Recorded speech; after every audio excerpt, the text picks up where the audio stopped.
everyone for the discussion. As everyone knows that today is the fourth day, and it's the fourth discussion we are having. So if anyone have any good question or statement or any topic feel suitable for this discussion, I cordially invite to come up. I would like to open the session with a question like this. Lord Buddha, this Dhamma is only for the intelligent. But can anybody not intelligent but having very good sila attain the what we expect? Of course, that you have to find the relationship between sila and panya. Yes. The wisdom and the morality, the Buddha said these are very closely related things. So therefore, specifically in the Dhamma Sutta, I can't remember the particular sutta, but it's ending up with the caption, those who do not have morality will not have wisdom, those who have no wisdom cannot abide by the morality. Therefore, those who have wisdom definitely have the morality, moral precepts, and those who have moral precepts have the wisdom. These are the highest two Dhamma in the world, and therefore they are highly interconnected. It's a very nice story.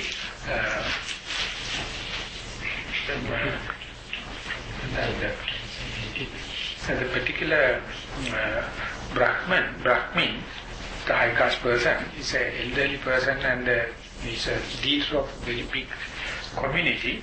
He came to know that Buddha has come to the close by village, close by forest. So he thought of going and having a discussion. But his old follower says, no, Buddha is a young person, he has the black hair, so you must not go to him because he is younger.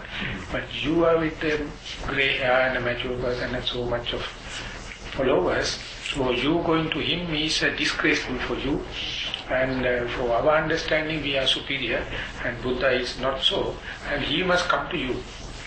Then that particular person says, that is the way you understand the Buddha. The way I understand, definitely I have to go to him. Therefore, if you will follow me or not, I will go there. So ultimately, everyone agreed to follow there. And then when the congregation happens, the Buddha take cordial invited welcoming, and then ask, you are elder of this tradition and you can make some authentic statements. So I would like to know what are the minimum qualifications intrinsically you need to be a good Brahmin. And he says it's a good question. We have a standard answer. We want to claim that I am a good Brahmin, the Brahmana clan, high superior. His caste, his tradition must be 7th generation pure. From mother's side and the father's side, you must really true to type. The second thing is you must have a good personality to talk with people, and that is the presentation yourself, and that is to say simply we can say personality. The third one is he says that he must know all the 3 baskets which has been already came down from the tradition. You must by heart them. The fourth one is you must have a good moral background. Fifth one is the wisdom. And it's a very nice comprehensive list. So you must be well in a good true type, and you have capacity to talk and present yourself to the people, and you must know the theory what you are representing, and sila and panya. That's the 2 points. Then the Buddha says, okay, this indicates the 5 comprehensive list. If I am suggesting you to something like this, if a person comes with only 4 out of these qualities, and if it is 4, then would you mind to recognize him as a full Brahmin, or you will discard it? He says, it depends. And then he says, what is the quality you will forego? And you say these four are very important, essential. Without that you won't be a Brahmin. I don't mind this one life, but you like to forego. Then he says, I will forego the appearance. Whether you have a personality or not, but you must be a good caste, you must be well versed in the your teaching, sila and panya, that's morality and the wisdom. Then Buddha says, if someone asks me the question, that will be the answer I am also going to give. That means you are really talk to the point. Then he says, if I am asking to cut yet another point, to make it 3, then the follower says, don't forego our tradition and you are going to negotiate badly with another person from yet another tradition. Then he says, mind your own business, I am talking with the Buddha. Then if it is so, he says, I would say the caste, never mind. But you must have the theory knowledge, and you must have the sila, the morality, and you must have the wisdom. Then the other people start protesting him, telling that you are sacrificing all what you are treasuring and kind of thing. And ultimately some of the other discussion come to the agreement. Buddha says that you are very wise and you are really making a conscious decision on this kind of thing. Then Buddha asks, if I am pressing you to make it 2 out of 3, then he says it is very difficult. Since we are an intellectual discussion, I have to. If it is so, I would say, Bhante, that even without the theory knowledge, he must have the sila and panya, the wisdom and the morality. And everyone was shouting and protesting, but that particular person his name is Sonadanda, particular sutta in the Tika Nikaya, Sonadanda Sutta, protesting, but still he controlled the others and says that I will reduce down to wisdom and the morality, and that is the least you have to be a Brahmin. Then Buddha is again, after coming down, can you reduce it to 1? Then he says, Bhante, you are too much. If someone is no sila, he has no wisdom. If he has no wisdom, he has not sila. Sila is the wisdom, wisdom is sila. This is the 2 things you can't reduce down. You can't boil down. Then Buddha says, I really appreciate it. And this is what the truth in the world. So he who has the wisdom, definitely morally sound. He is morally sound, he is definitely have the wisdom. In Sanskrit sloka, it says that vidya dadhati vinaya. He who has the knowledge is already disciplined. People, those who are disciplined, is bound to get the knowledge. So therefore these are integrated. So you have to rephrase your question. Person who has this sila can follow the Dhamma even without the wisdom is your question. But according to the principles, one cannot be morally sound unless otherwise he has a very good wise background. So these are the 2 facets of the same thing. So maybe that's why Lord Buddha said this Dhamma is for the people who have the wisdom. Yeah, wisdom, and these people naturally disciplined. Those who are wise people, they won't never go against the law of the nature. They never go against the will of the others. They will never disturb other psychology. They know they have the unwanted repercussions. So that is what the morality, that is what wisdom is. So these 2 are twin brothers like. They are same, they are 2 facets of the same coin. So therefore, if you have a moral background, even if you consider you are not wise, the Buddha would say you are qualified to practice Dhamma. You are qualified to follow. Now, after one life, someone may go down to a lower life. In our terms, but there is some Mahatma. Then how could he come up again to another human life? So that is why don't wait for the next life, do it here and now. And that is the thing with the race, be urged. That is such a uncertainty, such a risky thing, it's ultimately we will luck by chance. So therefore understanding the opportunity, the Kshana Sampatti, you must not take a chance.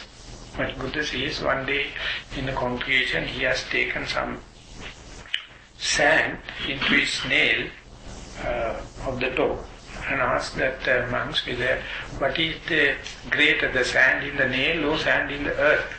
Then the older monk says, one thing is very obvious, and it's very little, and the soil, grains of sand in the earth is very big. But the Buddha says, out of all human beings dying, only after this much will come back to the human life, all the others go to the netherworld. And they don't work, they are enormous time, we don't know where we are, and then no chance. Kanakasbhava Vyetiduring Akabarana Vage Kela, that is what the Sinhala V says, it's such a rare opportunity. Once we get it, and knowingly that we are the lesser chance for you to come back again to the human life, you must make use the maximum opportunity. It's called urgency toward this sansaric suffering. When you go to a human animal life or any other kind of thing, there is no understanding of the good begets good and bad begets bad. So there's complete darkness is there. You can't understand everything decided by the instinct, and you are really decided. So very rare chance for you to come back to this rational mental state. So that is why once you come to the human life, very understanding and appreciation make you divine. If you misunderstand human life and misuse it, even as a human, you are a beast. You are living in this world as a beast. You understand, you don't appreciate, and you don't appreciate the other humans also. And you don't know the value and the precious value of the present moment, and the value where the principle is available, the Buddha, the Dhamma and Sangha. So therefore, we must really make it a chance to make use the maximum in the present moment. When you go back, it's like one way. There is no return unless otherwise luck by chance. If that happens, because the following birth depends on the last thought. Anyone gets into the mind at the last stage, chitta, bhavanga chitte, ඊට පස්සේ ලැබෙන භවය, එන භවංග චිත්තය අනුව ලැබුණා.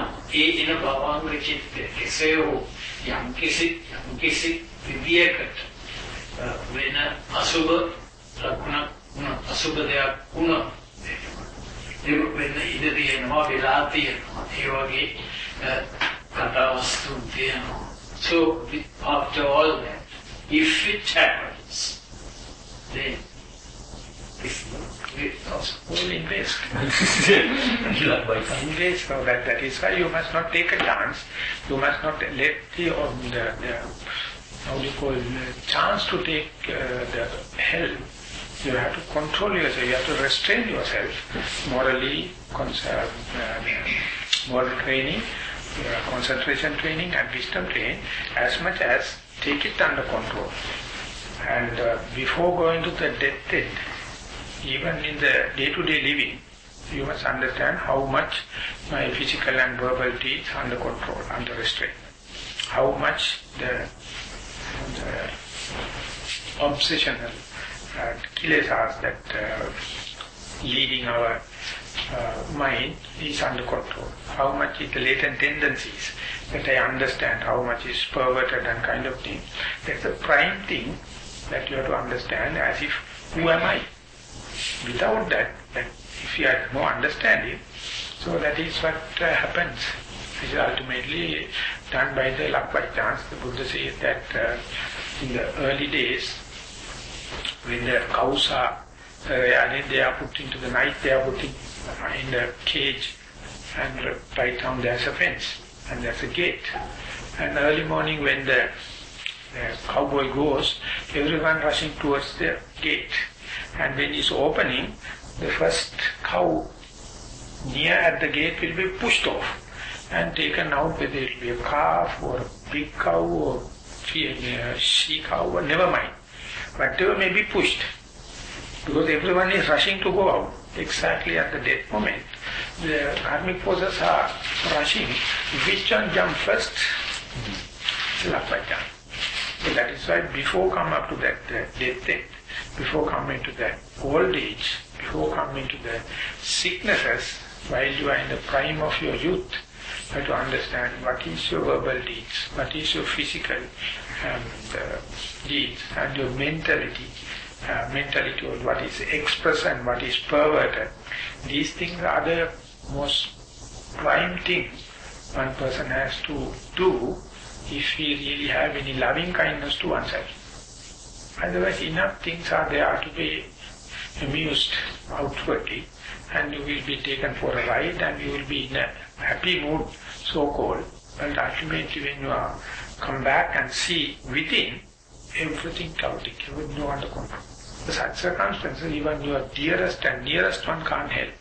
Even with the whole mighty powers, the God can't help you, the Buddha can't help you, Dhamma can't help you, because at that moment, no chance. Everything is in such a momentum.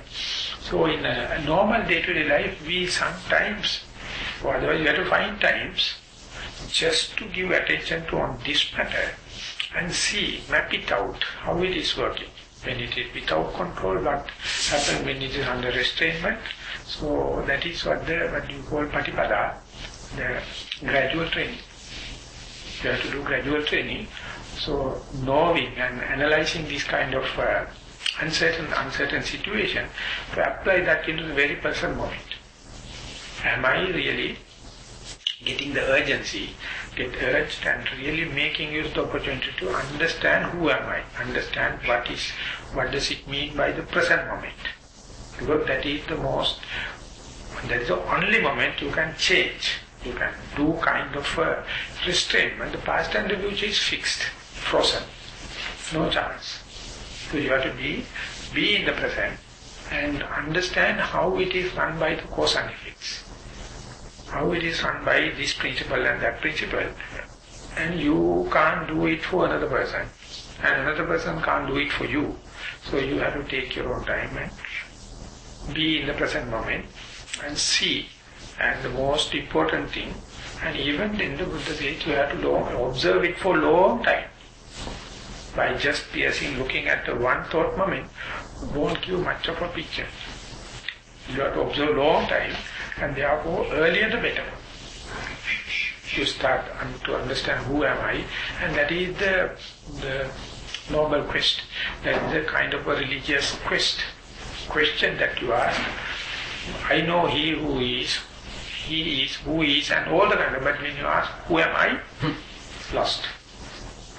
And you try to explain what is the experience of the present moment, your language gets unvalid. It's gone. You can't explain. You can say what happened yesterday and what is going to happen tomorrow, many things. But if you ask, when you are mindfully breathing in and out, what do you experience in the very present moment? It takes a long time in order to start communication, develop the rapport. So that is what we call meditation. So how do you control the obsessional kilesas? Obsessional kilesas, first and foremost, you have to map them out. You have to understand, for example, when epidemic happens, something like the swine flu or something like that, so you have to observe the patients. But by the time they come to the hospital, they are very serious. So by the time that all the system is weaker, so what you have to do is reinforce the patient and make them as immune as possible, and let the country know there's an epidemic. If you get such and such symptoms, don't wait at home, please come. And with that confidence only, one day you will get some patient with developing symptoms. This is a really high resourceful thing for the medical practitioners. They can understand how the germ, when it is starting to work, what are the intrinsic symptoms and what is the antidote kind of thing. And still when you get the disease, the early stages, you are in the winning side. And after long cycle of independent research, only you can say this is the germ and this is the antidote, these are the symptoms, intrinsic, and these are the precautions like. So therefore, at the beginning you may just treat in general, that still you are accumulating information. Which district, which age, which food, which human trait, and all the kind of thing, only you can trace back and pinpoint the germ. Once the germ understood, no problem. Then you develop sati, is that the way? You develop sati at the worst conditions also. And then you go while it is developing. For example, if you have a problem of the hatred, and once you lost your temper, very difficult to understand, study, because you are not a human then, you are like a devil. But even then you have to understand this is the worst situation, but it never comes all of a sudden. It comes from the 0 to 100 level. Now you are at the 98, 99 level. So patient you have to understand how it work at the 96 level, 95 level. Slowly go to the age where 30%, 40%, then only you can have a certain amount of control. This regression back to the 0 is known as Yoniso Manasikara. Yoniso Manasikara is the radical reflection. Usually what happens is whenever the anger comes, you will be taken for a ride and you say, I can't help because I was angry because you did it and therefore I am doing like. So therefore you are justifying the anger. But the Buddha says, to understand who am I with anger, without anger. When it go up to that level, what is the situation like? You have to take the anger as a research or laboratory experiment. You take, in that sense, you understand the anger in the human mind rather than your mind. You are a representative and you take it a chance, this is the anger when it comes and when it goes, when it before comes, when it is developing. So after long accumulation of data, it is called feasibility study. You see the feasibility, then only you can think about kind of a implementation. Then only you can say whether your strategy is going to work or not. But if you have no that kind of a patience, what you do is you are just rushing and try to react with the anger. It never ends up. So Buddha says even the anger or desire or sleepiness or perplexed mind or doubting mind, as and when it happens, observe it without the reaction. That's a secret in Vipassana. You don't find that in some of the techniques. You don't find that in the morality training. And you don't find in the generous and the religious work. Only Vipassana, Buddha is asking boldly, because when it happens, if you observe it with choiceless awareness, you are going to get the first-hand information, because it is happening under the nose. So even then, you will complain, by mere observation you won't get the answer. Yes, at that level you won't get it, but you get kind of a first-hand experience and information, and you have to go further and further, see to nip it at the bud level, not at the growth level. That is how the obsessional kilesas come under control. So there is Chittanupasana. It is happening in Dhammanupassana. Chittanupasana, you just observe. This is how the desire rises and this is it passes away. This is how the anger rises and before, while and after. And you see the different patterns. But situation come under control only at the Dhammanupassana level, where you treat them as a laboratory experiment. You can get a distance and see how the anger rises in your mind, how the desire rises in your mind, how the sleepiness and all kind of. So that means you have a very good status in resistance, the forbearance and boldness to see these defilements as defilements. To come up to that level only you have to do first contemplation of the body in the body and the feeling in the feelings, consciousness in the consciousness life. Then only you can just observe your own anger, but still unmoved. At that level also you can have a kind of a control on this obsession. And blatant kind is still tricky, still perverted. But once you develop this transcriptional kind and obsessional kind, you develop kind of ways and means how to tackle with them. Then onward you will keep on doing like a hobby. more and more you practice, you come to the early parts where you can nip it at the bud level.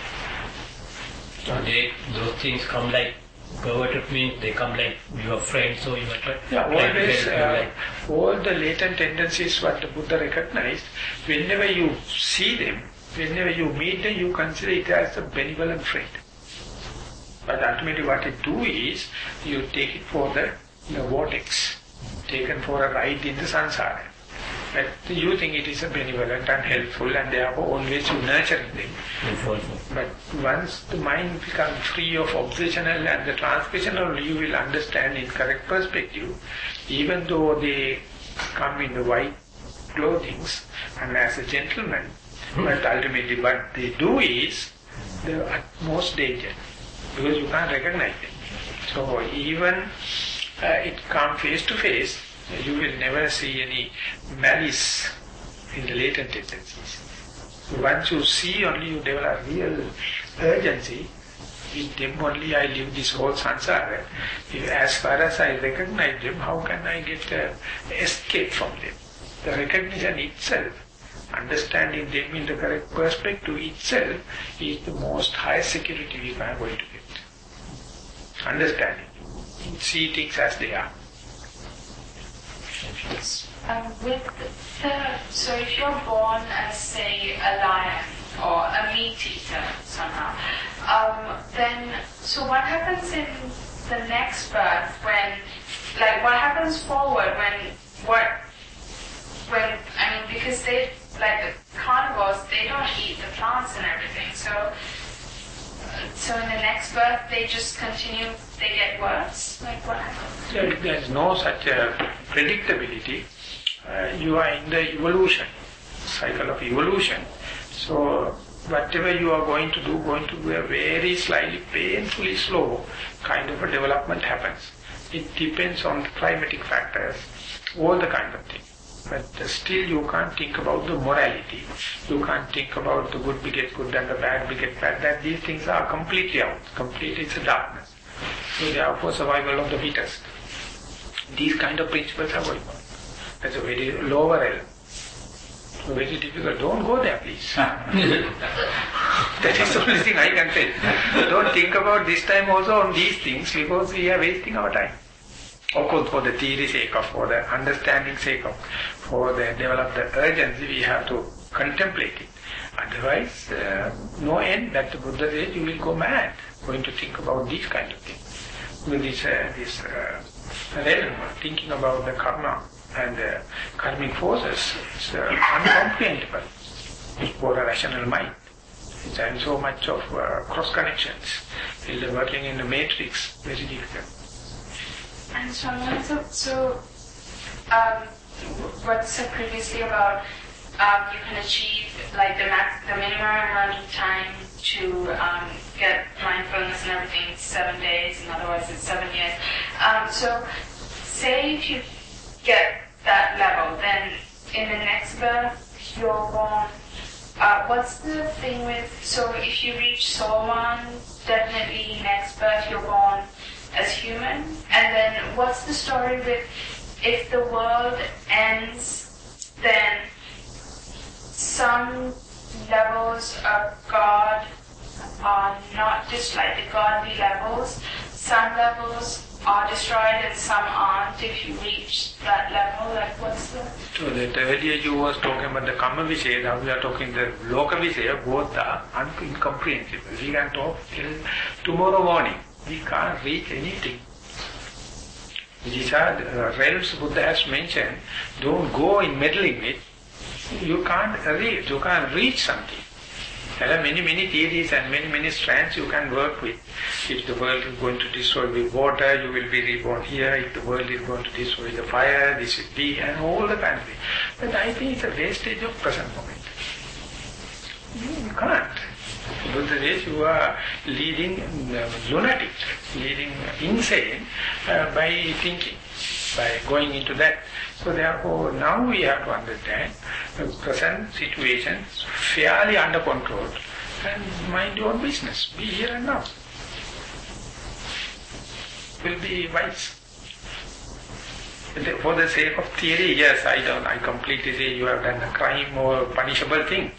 But these are the proliferation of the mind. Mental proliferation never ends. You never appease, even by get a correct answer or not. Keep on proliferating. You understand this as mental proliferation. It's an inherent nature of the mind. So keep it occupied with something like a meditative object. Or whenever it happens, you just say this is the mental proliferation and your mind is misdirected. Never keep it in the present. Mental proliferation never lead mind to the present. It's always pushing you off the present. And this is what we call thinking. We have a high rating for the thinkers, but the easiest term to say thinkers are the lunatics, the mad fellows. And we are the worst fellows appreciating it. And that is why they keep on selling books. The whole mental proliferation, we appreciate you are a good thinker, blah, blah. Ultimately what happened for the last 200 years, we believe so much of the science, and what is happening now? Every theory is disproved. Everything is disproved. But still, we look forward. Yesterday something happened. Something betterment happened. But nothing happened. All the multi-billion companies are fabricating stories. That's all happens. So, but if you come to the present moment, we are not depending and we are completely free of these old advertisements, all the fabricated things, and you get the highest security. That's why the Buddha said that if you need the security, only assurance is the mindfulness. If you are mindful, you are in the maximum security for the moment. Otherwise, quite vulnerable. So in order, we offer our merits to the dead ones or those who we of.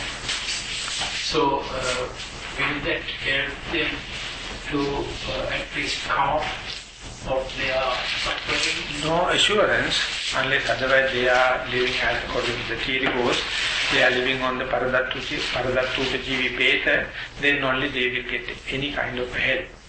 But it's just a matter of sharing our good hearts. Whenever we get good things, we share with the others. And likewise the dear and near ones.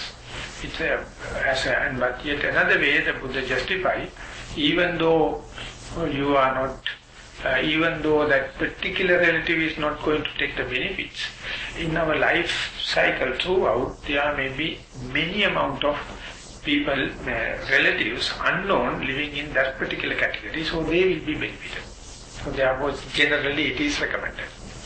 But you can't really shoot at say that I am sending merit to you. That is not assured. So what's that? Paradhattupajivi. And depending on the others, given by others. Paradhattupajivi means given by others. Para means other. Datta means given. Upajivi means living on what is given by others. As a kind of a realm, completely depending on what is given, like beggars. Only they get benefited. And Buddha says, sarcastic, monks are paradhattupajivi peta. We depend on what the given. So if someone is not giving, we have nothing to eat. So how does somebody end up going to that after? There is a chance, just like a becoming animal, or there are some kind of particular deeds that you do it, and then you go there. It's a kind of a good realm, because at least you get benefited from what is given. So it's comparatively you are better off, it seems. Just like monks are better off. Like there's no, like, the same thing with the last thing that you think of before you die, like there's You wish to go there? No, but like how does, like what's the order? No, when I was in Burma, there was one German lady, and she came and became a nun. And it was a quite big challenge for her to become a nun. And 6 months she was there with the saffron robe and all the kind of, but they are living and the standard is completely German, but even under the Burmese side. So when I come to Sri Lanka, she sent me a letter telling the Bhante that I am very interested in about the other realms and Deva world, Brahma world and all the, do you have any kind of information? Then I told that is none of my interest. I am very keen about the present moment and the human plane. I don't worry about the Deva and Yakka because for me if it is so I can't live this life. I will be otherwise. But she says, please think about me. If you have any kind of information, send me. Then I told I can just give a guidance. You can go to the Buddhist Publication Society, Professor K. Jaitilka said these things. But these are very common in Sri Lanka. But if it is so, you have to order it from the West, from the Buddhist Publication Society. They will send the books. And I just handle the case, but not with much interest. Then she says, Bhante, I am such an unlucky being that you people have all information you not interested in. I am so desperately want, but we don't have it. So you see what unfortunate situation I am. The main concern was that. The main concern is how long from here to the Tusita Divya Vimana, how long to the Divya Loka, and how long they are living there, what are the kind of costumes they are having, what are the kind of...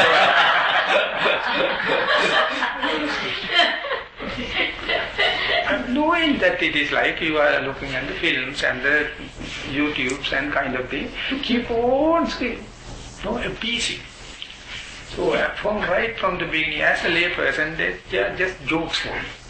I just sarcastically look at them. I try to believe here now I am. And as far as here now I am, that is what I am talking, is my own direct experience. Whenever I am referring, I have to say, this book says like that, Buddha says like that. But it is not my main thing. And simply I feel it's a wastage of time. But I know that you are not going to cheat someone or it's your genuine request. I have to say, I am sorry. That's what I say. This much information I can give in the theory sake, but I never promote this kind of thing. Vanaya sir, I got one question.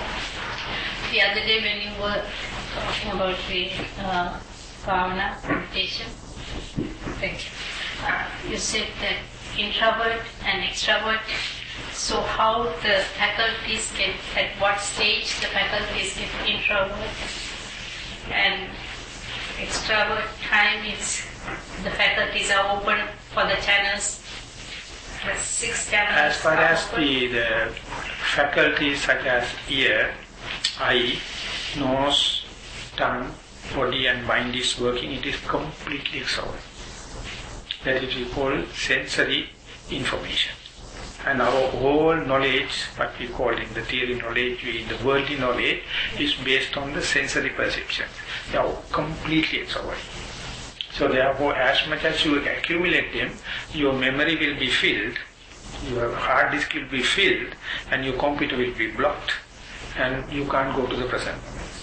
So, for example, then how can a meditator or really person who is love to himself go to the introvert, get escape from this extrovert information is, we can refer to the way we explain these Dhamma talks. When you give the attention to the breath, we are depending on the body faculty, the tactile sensation. So we have to understand we are starting on the external sensory faculty. So air column come and touch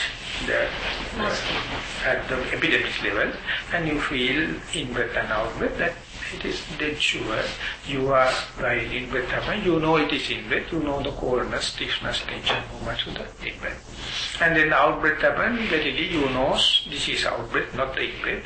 This is how I feel.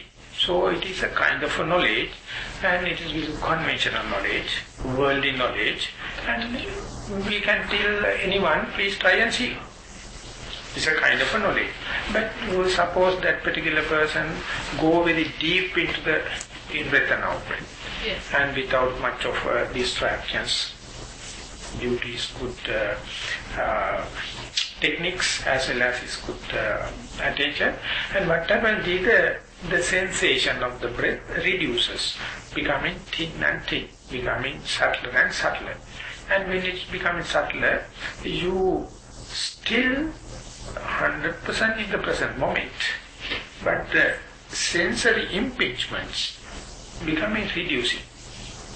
That means the external impingements like the sensation of the in-breath and out-breath, heat, cold, stiffness, tension, movements are there, but subtle and become subtle. And while going in, you feel the inward trip.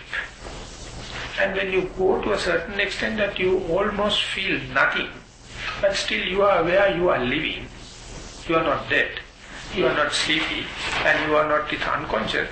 It is yet another alternative to the sensory knowledge. It's not external. It's a highly internal, but you are awake. But you can't explain where are you, how can I explain it to the other person. Your language becomes invalid there. And that is the one single example, you come from the external to the internal. But when you really experience it, you feel lost. You feel monotonous. You feel fearful. And therefore you feel sometimes, let it be like that, I may rush back to the non-external. You take the refuge of the non-external, that is what we call fear of freedom. That is what we call fear of uncertainty. But the challenge in the meditation is, if you understand the extrovert and introvert knowledge and appreciate the introvert is more intrinsic, then what happens is you have to sacrifice the extrovert knowledge, otherwise you can't go to the introvert. That very sacrification appears like a fearful, monotonous and lost, outcasted.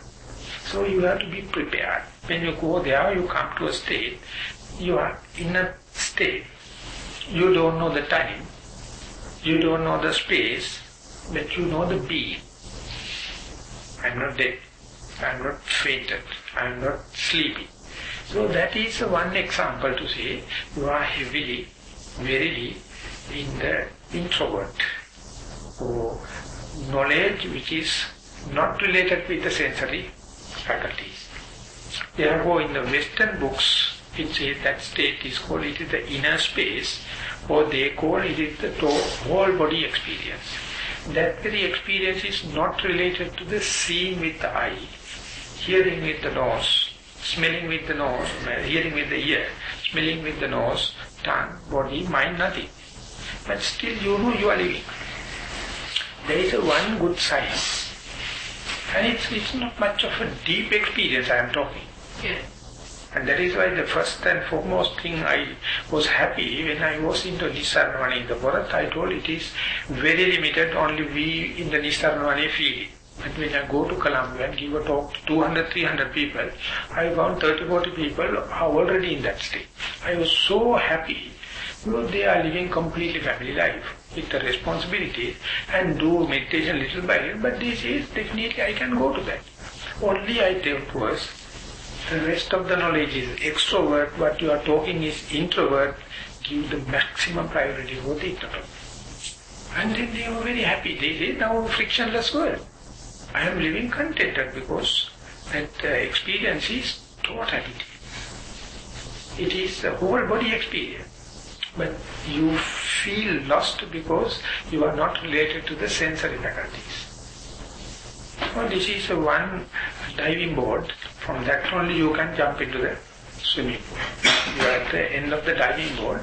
So matter is, the fact is your appreciation. An instructed person definitely appreciates the sensory information and the sensory knowledge, and they will say, I got the PhD, I got the MSc, I got blah blah blah, and talking. Whenever they come to this, they get lost. What is the meaning of this meditation? I don't feel myself, I don't feel time, I don't feel space, so they never appreciate. So Buddha says, everything depending on your appreciation. Everything depends on your view. But the teachers and the meditation spiritual friends, what they do is, please give a fair chance for that introvert knowledge to take at least 50%. Earning one thing, second thing is appreciation. I am very happy, I am very contented, many have earned it.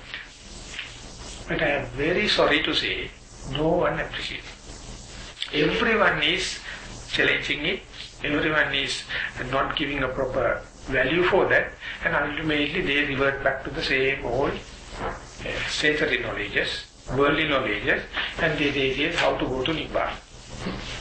So, sir, just like lonely people like us who do meditation by ourselves, no teachers, nothing, far away from the country, and instead, in a condition like that, we need advice. Because at that is the time, according to your talk, that is the time you get fear that you don't know what is going to happen, where you are. So, without good advices, just now I got, but I think it's not quite enough. You might agree with me.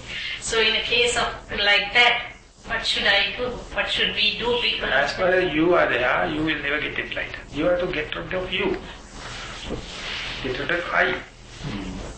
No, that of course have an understanding, but still we have to use the So you have to understand conventional language. In saying it says, wherever you may be, you are on the way back home. Don't try to accelerate it. Don't try to be smart. Be patient. It's happening painfully slow. So this is what you can do maximum, this is what I can do the maximum, so be happy and be through the path. Again and again you do it.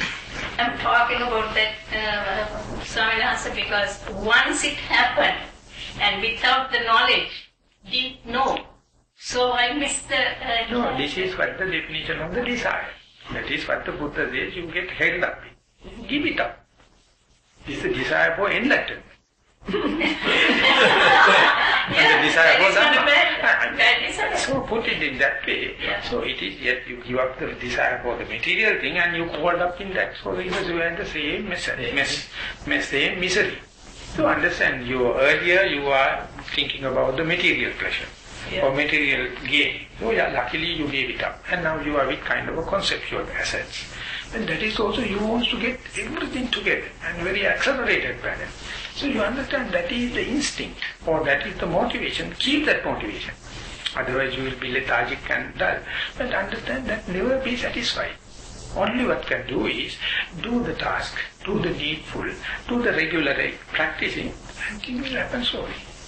And it's heavily depend on the time matter. Jumping means that our self-ego and our smartness and our cussedness, everything going to work. So understand, we are now better off compared to the last year, compared to the yesterday, and slowly it is happening. Well and good. Wherever you may be, you are on the way back, you're home. But should someone know the pitfalls? The pitfalls, soon you lose the present moment, it's a pitfall. Soon the proliferation comes, it's a pitfall. Soon idea comes, it's a pitfall. So when I am not practicing as a layperson, I came to know this paradox. And I just wanted to try this religious and insight way, but so much of desires with my young age, at the age of 26. So even then I thought of, since I do the bad thing to acquire my desire, I can do good thing as well. And then I was not declaring anyone, I am religious, I am practicing, I just keep everything high and keep on trying the best to keep almost in the present moment. That's all my religion. That was my friendship and that was everything. So one day I went to very elderly monk, respected, and I had the idea of becoming a monk also, but I had the doubt with whom I can do, because I know the jokers as monks. So where to go? So I was very rational and very critical, self and outside.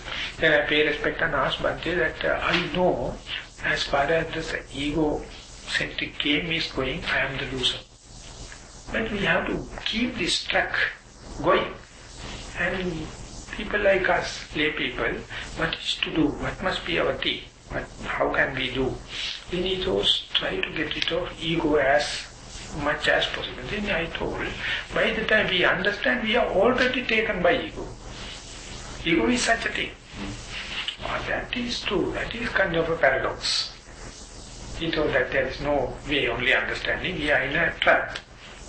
But later when I'm reading the sutta, the Buddha says that association with the good friends and practicing regularly sitting and walking meditation, once in a way getting the theory knowledge and keep the thing brushed, is what we have to do. And slowly you will understand, you will cut off from the unwanted involvement with the bodily actions, like entrepreneurship and new projects and the creativity. No, we just try to be in the present moment. And don't engage much with the verbal action, talking, teaching, and that is also a burden. You have to confine to yourself. And mentally don't try to proliferate, don't try to be a thinker. And it's a wastage of energy. So like that, slowly you have to come down and come to the middle. Too much of bodily action, too much of verbal action, too much of mental action, everything is the wasting of precious energy. So you have to calm down slowly, but you can't cut it down into that quickly. So this is the art. You must know the art of the braking a vehicle when it's an accident. You can't push the brake at once. You have to push the brake, release it, put the brake. Of course, if you are conscious only, you can do it. Otherwise, the vehicle will go beyond the control. So likewise, we are in such a high speed, you can't brake it. You have to slow down, slowly slow down. When it is happening, and calming down, all the physical, verbal and mental things are the only sign you can think. But even the crafty mind, the crooked mind, smart things are playing hell with us. Only thing is you have to share with the other co-practitioners, and then they will come out with, we are also in the same boat, and we become a mirror to each other. That is the only safety and the contentment we have.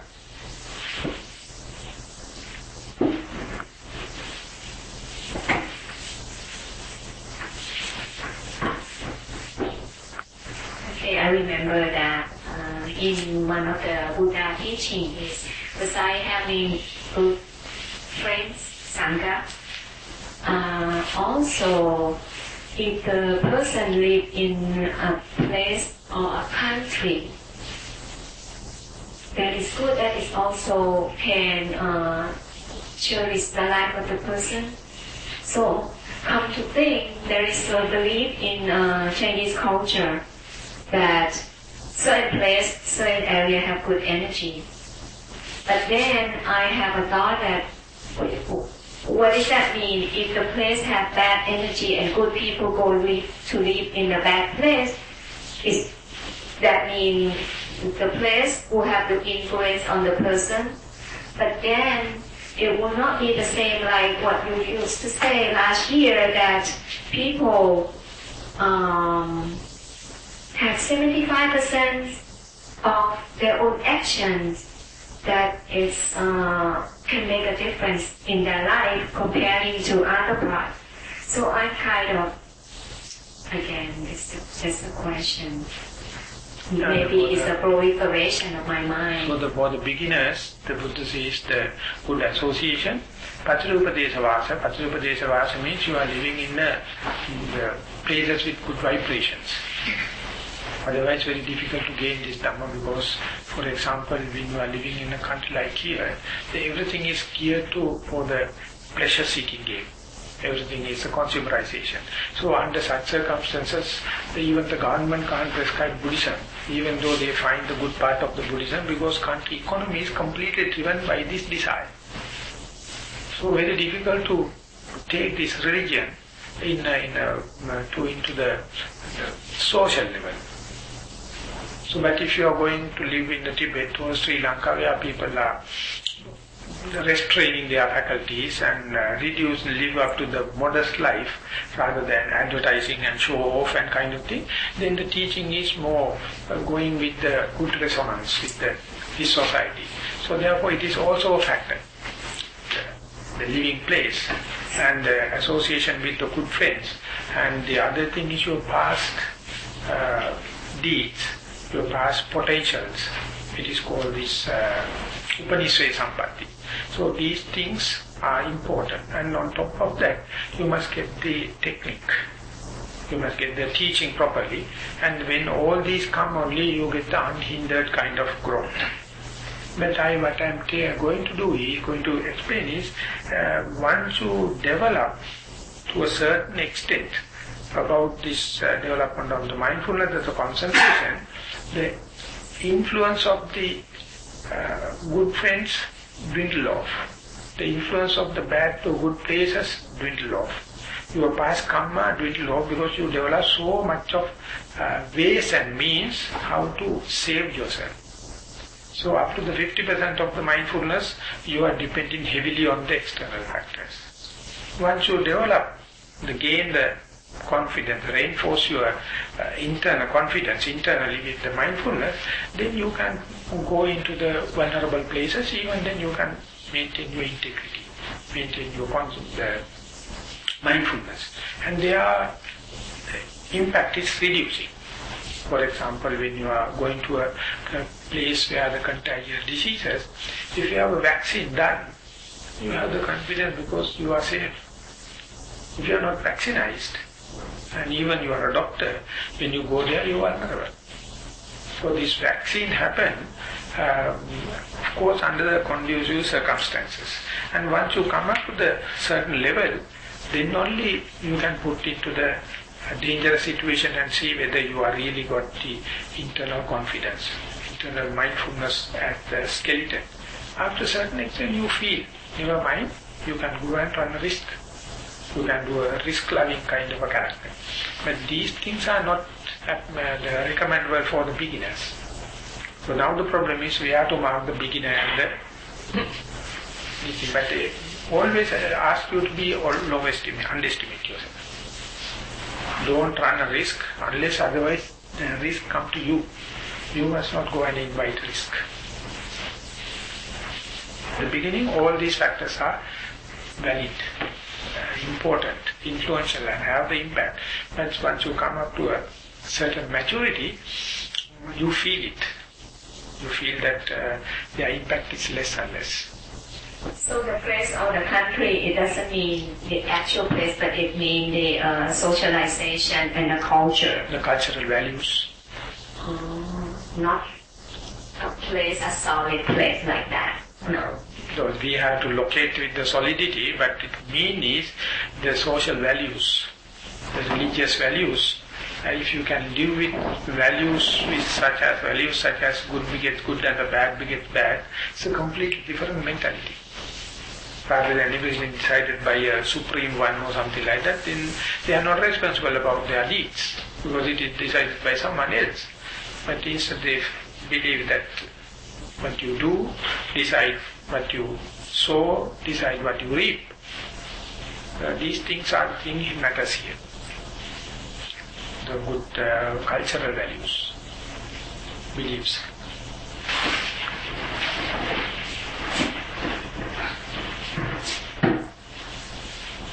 So as you talk about different jhanas when you progress in the Vipassana, can you explain? So that is what yesterday she was asking about the 7 stages of purification.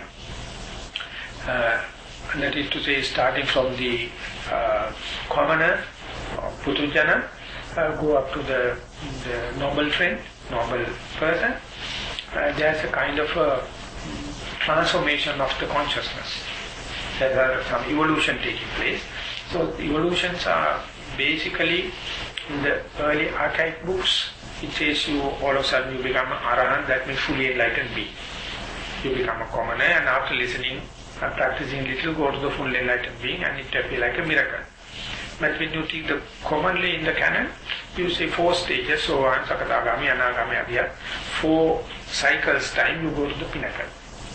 And later, to go up to the first Markapada, there are 7 stages of purification. And to the latter part in the commentaries, these 7 stages came into 16 jhanas. And now some teachers explain 1 jhana into 3 layers and 16 into 3, 54. So it is ever evolving. So therefore you can't say these are standard. You must go to this and then to this and then this. But when you are explaining a treatise or textbook, you have to deal all the kind of thing. But each and everyone is not throttling in a sequence. Some people highlight some parts very heavily and some parts lightly. So likewise in the 7 stages of purifications are the main thing divided into these 60 jhanas, and that is also Sila Visuddhi, Chitta Visuddhi, Ditta Visuddhi. They come, Sila Visuddhi, Chitta Visuddhi, that means purification of your virtues, morality, and the purification of your mind or the concentration. These things are considered as the foundation.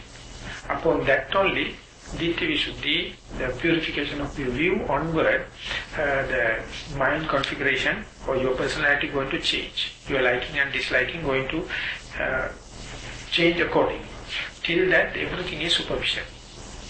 And then onward, after purifying the Ditta Visuddhi, Kakha Visuddhi, you develop not unshaken, but substantial faith on the teaching of the Buddha himself, and these are practicing. Even though minority people, they are the real people, others are just human. Like you try to get rid of doubts.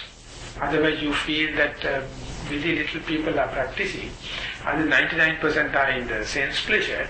So, if you are going on democracy, definitely you have to go to the 99%. And that is what the people argue, and that is what people say. So, therefore, you are always the minority. And once you clear the rules, then you understand whether going to the majority or getting the winning or not the matter. At the deathbed, and in real desperate position, what I am going to do? Then only you clear the doubt. After clearing doubts, only the real high-grade vipassana going to start. And that is how the Udayabhya Jnana kind of thing happens. That is what now in the quantum physics clearly explained. When you go into the tiny little, most tiniest particle, it is either be a particle or energy. How energy going to be a particle, how the particle going to be energy, no one knows how it happens. Dravya and adravya, adravya and dravya. That when the Buddha was telling like that, everyone thought he is talking mystics. When now particle physics says, the Schrodinger wave, whenever the consciousness strikes, it collapses into particle. Otherwise it's a wave.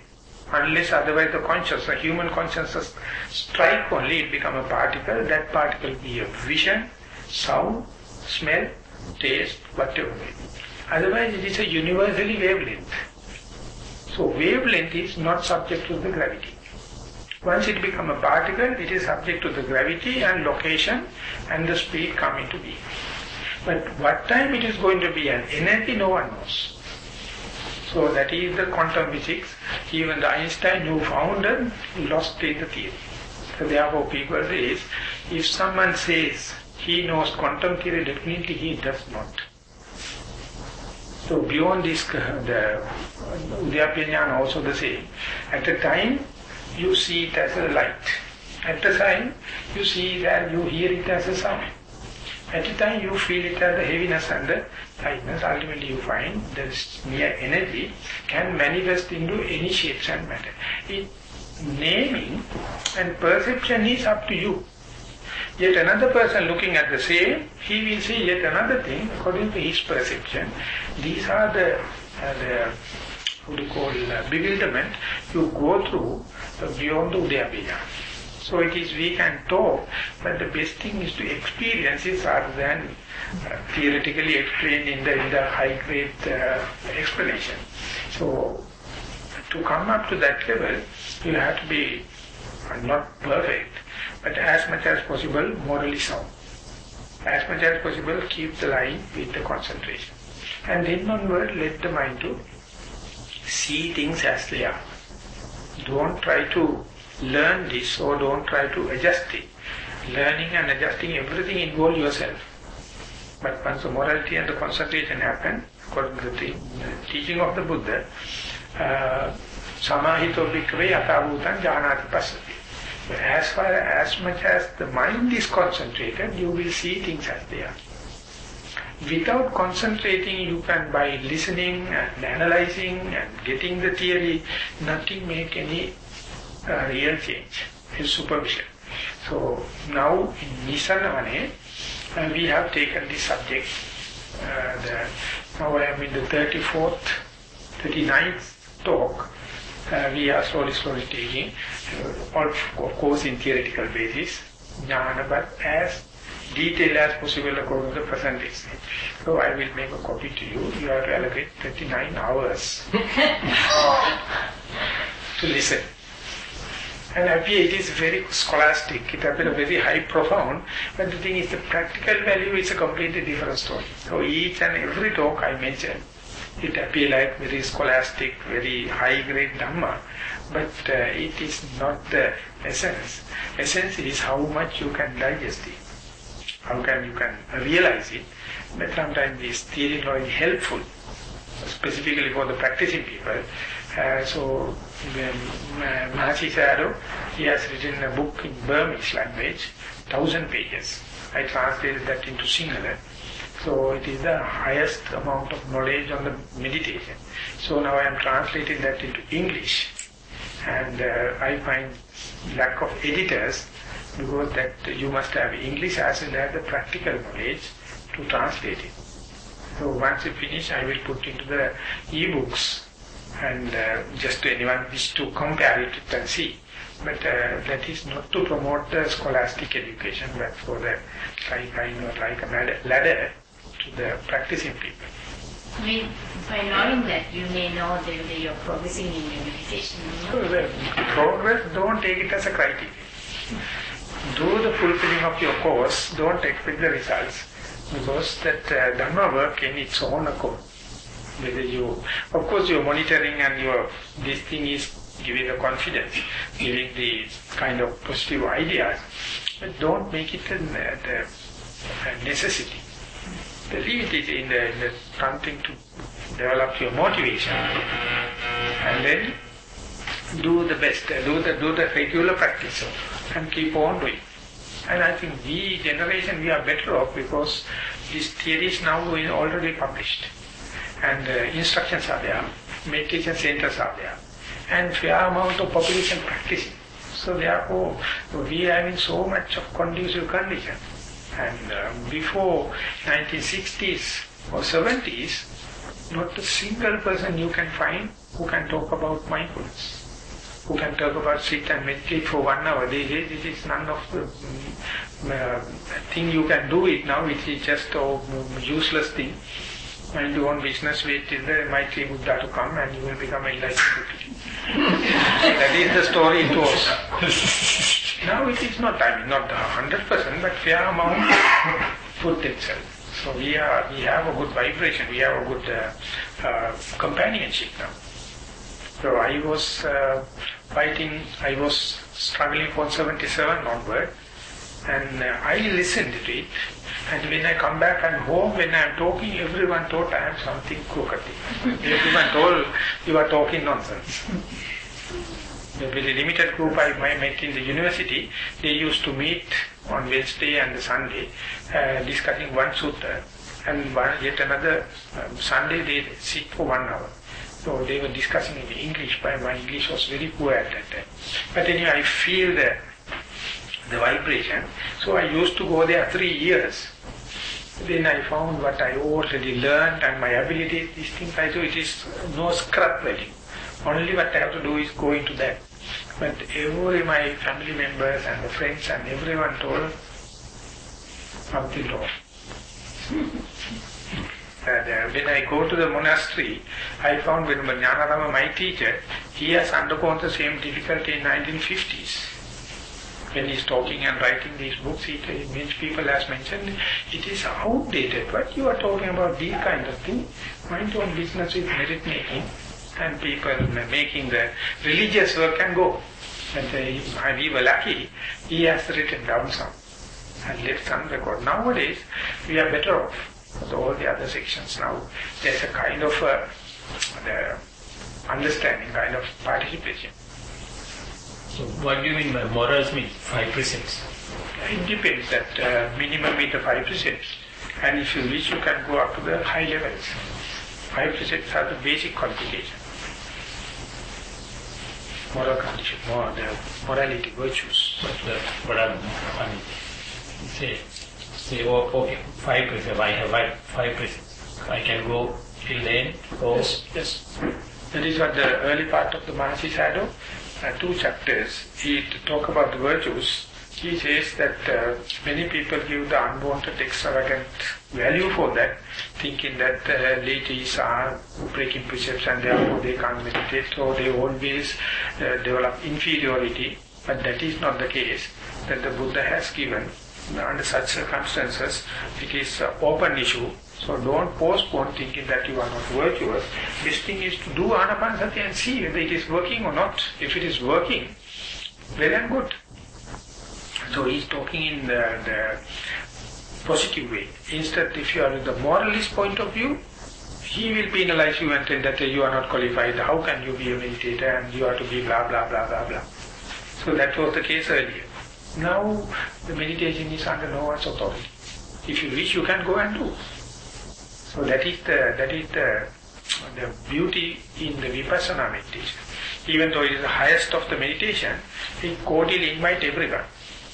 And no one can say, you can't do, you can do. Because it is no one's authority. Earlier people thought that meditation with the forest monks, you have to go there and pay respect and ask the meditation technique and kind of thing. Now that is not the case. Basically I asked because as lay people we can go to being lay, not becoming a monk, you can go till the end. So Buddha is archi-humanity. If you are human, you can. And all the others are what you put, that your perceptions, that the Buddha is careless about these kind of things. But for the person who is talking, it's a heavy thing. I mean, he decides by that. But the Buddha knowing sympathetically, he says, yes, it is true for you, but not for the Buddha's point. He is looking at the problem from up to the down. We are from down to up. So therefore virtues have kind of a like a Polaroid camera, Polaroid screen. It go one way differently, other way differently. So very difficult to give a balanced idea from the top down and bottom top viewpoint. So Swaminatha, that is now started. What sort of mentality should we have to get the mindfulness, and then from that start from vipassana? Any mentality. Mindfulness is not asking for any conditions, any, how do you call it, basic qualifications, but it says if you are backed up with the spiritual friends, and if you are in a society whereby karma and karma theory is accepted, and if you have your guts and your past merits, these things are conducive factors. But don't take it, we don't know them. We can't measure who is the good virtual friend and who is not. We don't know which belief is the best belief, it is karma and karma theory or Islam or Christianity. Beginner do not know. And beginner do not know how much merit I have. So therefore, if it is available, well and good. The mindfulness is just from any scrap. You can start with. Mindfulness needs positive thinking. That's the only simple thing you ask it. If you say no, no. If you say yes, possible, you can go in. So that is what the meaning of the wisdom and the morality. Positive thinkers can start. But if you negating yourself, nihilistic to yourself, thinking I am not qualified and I am not up to the mark and kind of thing, and that is the most undermining thing. And that cannot be changed. Some people are so, it's a character trait. They say it's always impossibility. Or negative side, can't help.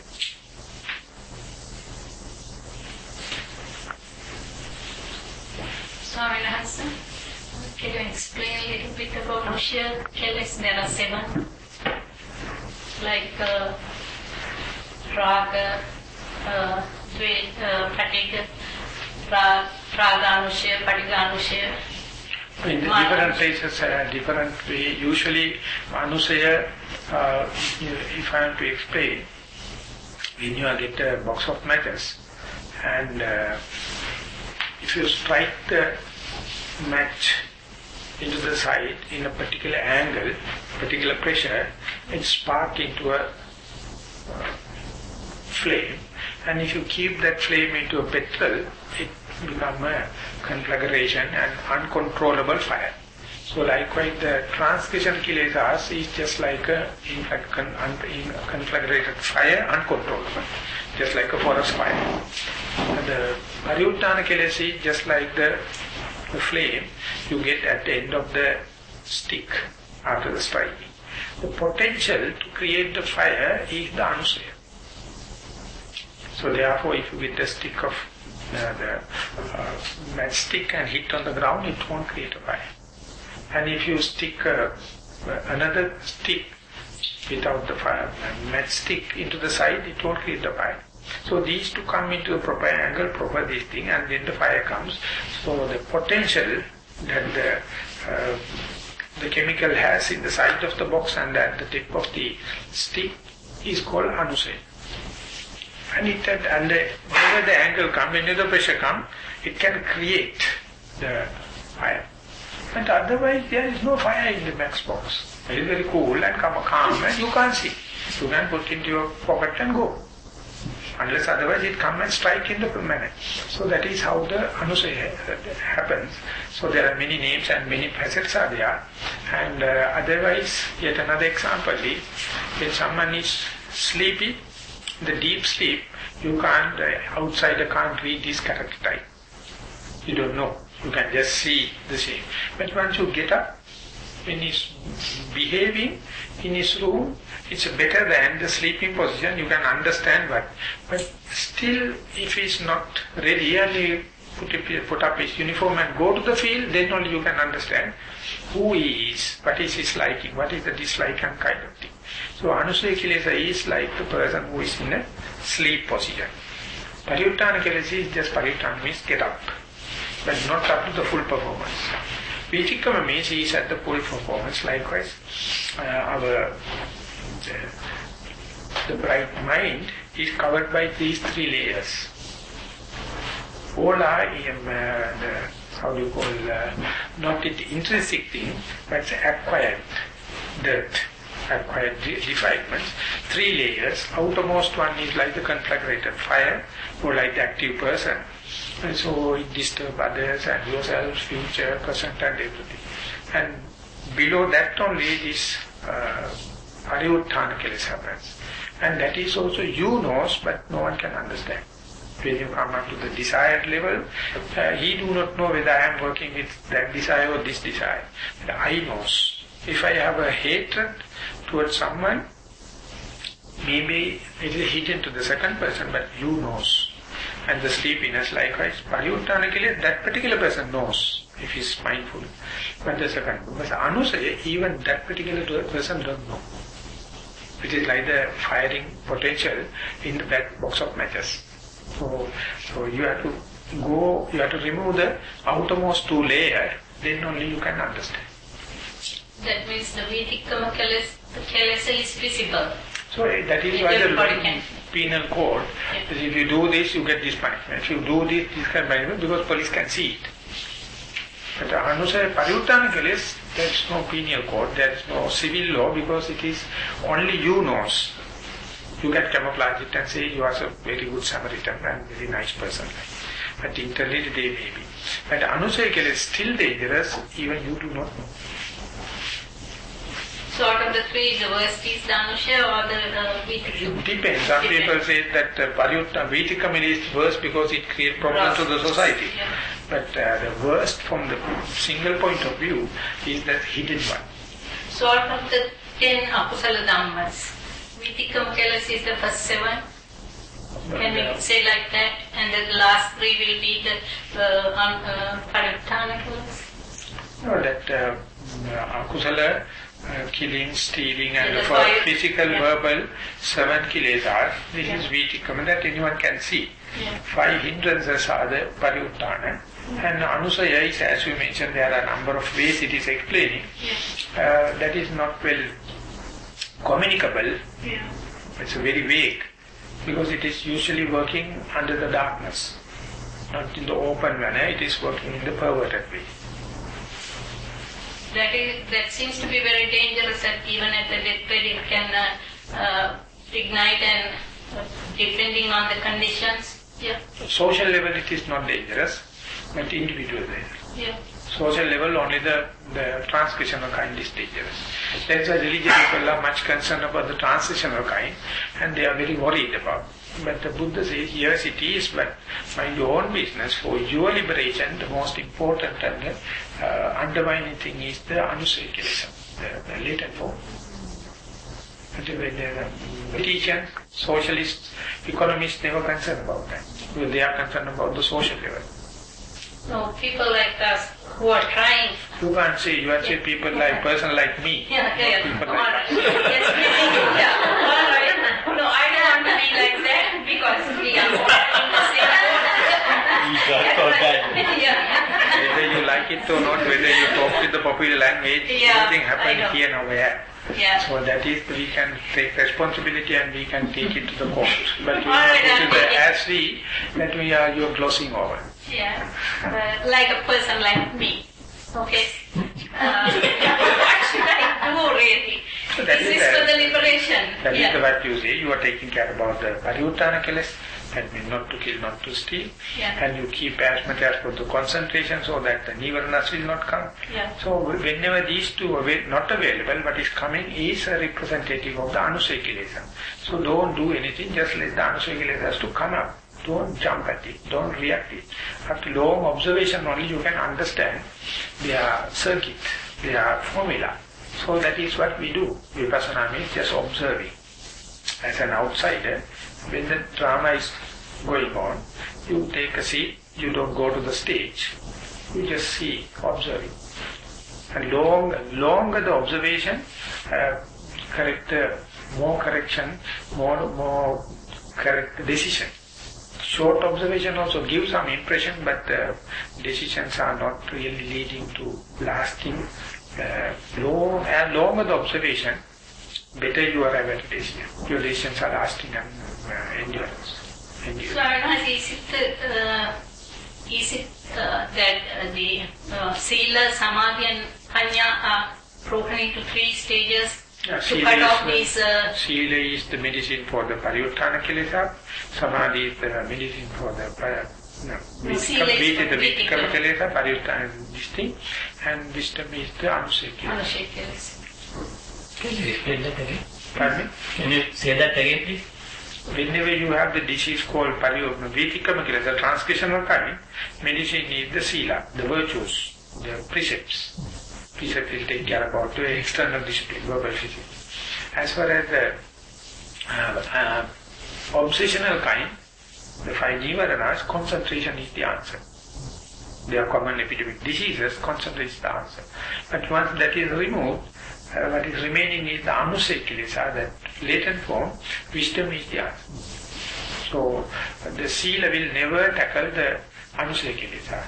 That means it is not potential. They have no potential to tackle the nivarana or anusaya. And the concentration also will not tackle the anusaya kilesa. That disease, this medicine. That disease is a one-to-one relationship. There is no miracles in Vipassana. It's one-to-one. Now timer. 2 minutes. So your question. Oh my God.